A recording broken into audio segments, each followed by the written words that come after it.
Como reduzir os efeitos colaterais do tratamento com o Ozempic, com o Wegovy e até o Mounjaro? Bom, pessoal, é muito comum as pessoas iniciarem um tratamento com esses medicamentos e sofrerem de efeitos como náuseas, enjoo, fraqueza, entre outros, refluxo, etc. E o que muitas pessoas não sabem é que é possível minimizar muito esses efeitos colaterais com medidas e contorno de erros bobos que nós e que os pacientes cometem muitas vezes ao utilizar esses medicamentos. E eu tô aqui para explicar para vocês como melhorar isso se você receber uma prescrição bem fundamentada. Hoje tem muita falação sobre esses medicamentos, a mídia fala muita abobrinha, muitas notícias e manchetes. São medicamentos extremamente positivos para quem precisa e tem indicação, para quem não precisa e utiliza como muleta de apoio. Tem muitos poréns aí, mas a ideia aqui é falar sobre como minimizar os efeitos colaterais.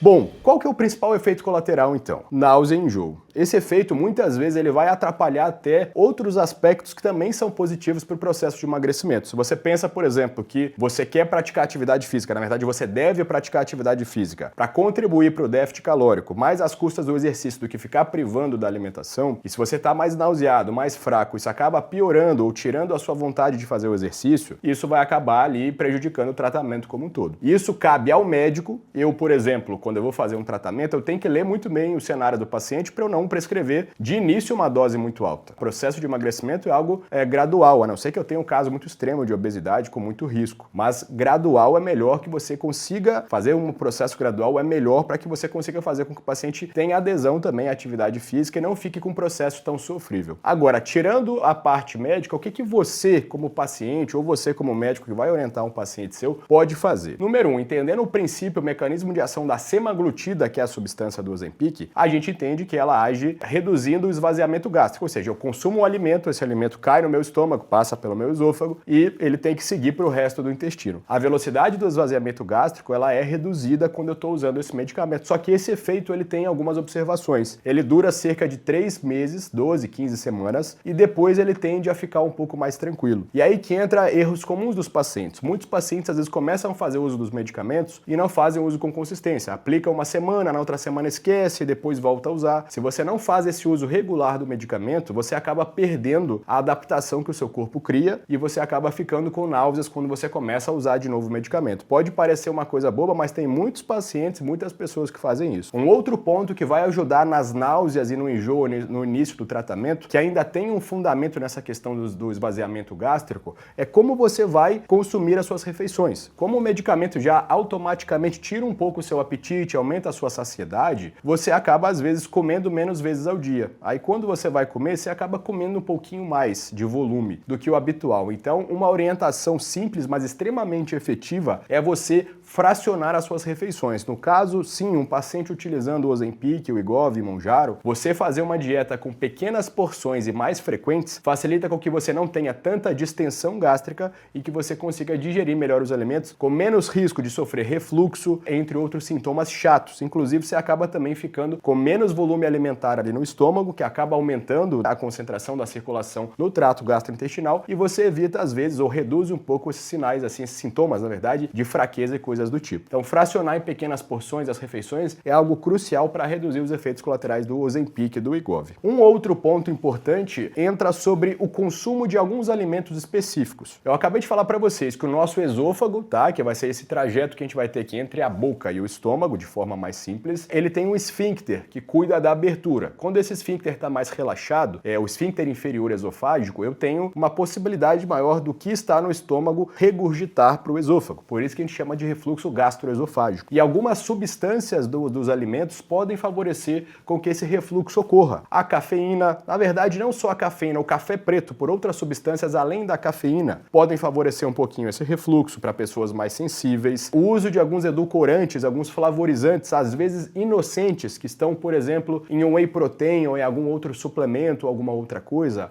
eles podem favorecer isso também. E aí que entra a observação do consumo dessas substâncias, pimenta, por exemplo, alguns tipos de pimenta, mas principalmente até o horário que você consome isso. Então, por exemplo, às vezes você recebeu uma dieta bem inocente e boa de um nutricionista, mas você tem uma dose de whey protein na hora de dormir, que é um contingente alto de proteínas. As proteínas estimulam o seu estômago a secretar mais ácido clorídrico e você às vezes está com whey protein com algum tipo de flavorizante ali um pouquinho pior, e aí você consome antes de dormir. Aí você deita, você tá ali já não muito a favor da gravidade, então você tem mais facilidade ainda de ter refluxo e ao mesmo tempo essa substância ela estimula um pouquinho o relaxamento do esfíncter esofágico e você acaba dormindo com tosse, pigarro, incômodo e acaba piorando o seu sono. Então observar essas substâncias, o horário da ingestão delas e até o volume. Quando você está usando o Ozempic, entre outros, e até você tem uma facilidade, uma propensão maior para refluxo, o ideal é que você consuma os alimentos com mais quantidade e até o volume, mesmo que apesar do que eu falei para vocês fracionarem, vocês tentem concentrar as refeições com mais contingente na manhã, no almoço, na tarde, e o jantar você tenta usar um pouco menos, para que você não sofra desses efeitos na hora de dormir se você tiver uma sensibilidade maior. Essa é uma dica muito boa. Sobre constipação, tem muitos pacientes que sofrem com constipação, é um efeito muito bem documentado nos estudos, é o efeito que mais dura. Todos os efeitos do Ozempic e do Wegovy, inclusive eu até explico muito isso aqui nos meus livros, que são livros para médicos, nutricionistas e pacientes, a gente tem os efeitos do Ozempic estudados em relação aos colaterais e quanto tempo eles duram. Então, por exemplo, início de tratamento, alguns pacientes da primeira semana podem ter diarreia. É um efeito ali, um colateral que passa rápido. As náuseas e o enjoo demoram um pouco mais para passar, mas de repente em torno de um mês, desde que a dose não aumente, o paciente tende a ficar mais tranquilo. O esvaziamento gástrico em torno de 12, 15 semanas e a constipação também ali em torno de 3, 4 meses. Essa constipação ela vem pela redução da velocidade, né, da motilidade ali do intestino. O intestino ele é um tubo oco, mas que tem músculo liso que vai se contraindo ali e o alimento vai sendo empurrado até ele sair pelo ânus. Então, nesse início de tratamento, algumas coisas podem ajudar, mas é comum que o paciente sofra um pouquinho mais com constipação. Então, o beabá, um consumo maior de água, aquele cuidado total de não ingerir muita fibra, mas com pouca água, que talvez não vai ser tão positivo quanto se pensa. Às vezes o uso de algum tipo de composto laxativo mais tranquilo pode ser introduzido, um pouco de sene. Óleo mineral às vezes pode ser útil também, não para fazer uso crônico e contínuo, mas durante o início do tratamento, se ficar muito constipado ou constipada. Então são efeitos que você consegue também amenizar, nem sempre você vai conseguir anular. Em relação à fraqueza, como eu falei para vocês, a náusea e a fraqueza, o enjoo, eles caminham muito juntos, mas a fraqueza também pode acontecer decorrente de uma redução muito abrupta da ingestão de calorias. Então você é um paciente, uma pessoa com sobrepeso, com obesidade, acostumado a consumir 4, 5 mil calorias no dia, começa com o medicamento e de repente você reduz sua ingestão para 1.000 calorias. Claro que isso vai ajudar muito no processo de emagrecimento, mas para um bom profissional que não quer só dar um resultado de um mês e depois esquecer o paciente, para a gente que quer um resultado duradouro, mas um processo não tão sofrível, o ideal é que esse déficit seja bem calculado. Pelo nutricionista, se possível, é a melhor via, mas a gente tem que tomar cuidado para não cortar demais e o déficit energético, ele muitas vezes pode te deixar com a cognição pior, se ele for excessivo, pode te deixar cansado, essa fadiga que eu tô falando, não vai ficar tão apto a fazer atividades ou conseguir evoluir nas atividades físicas que são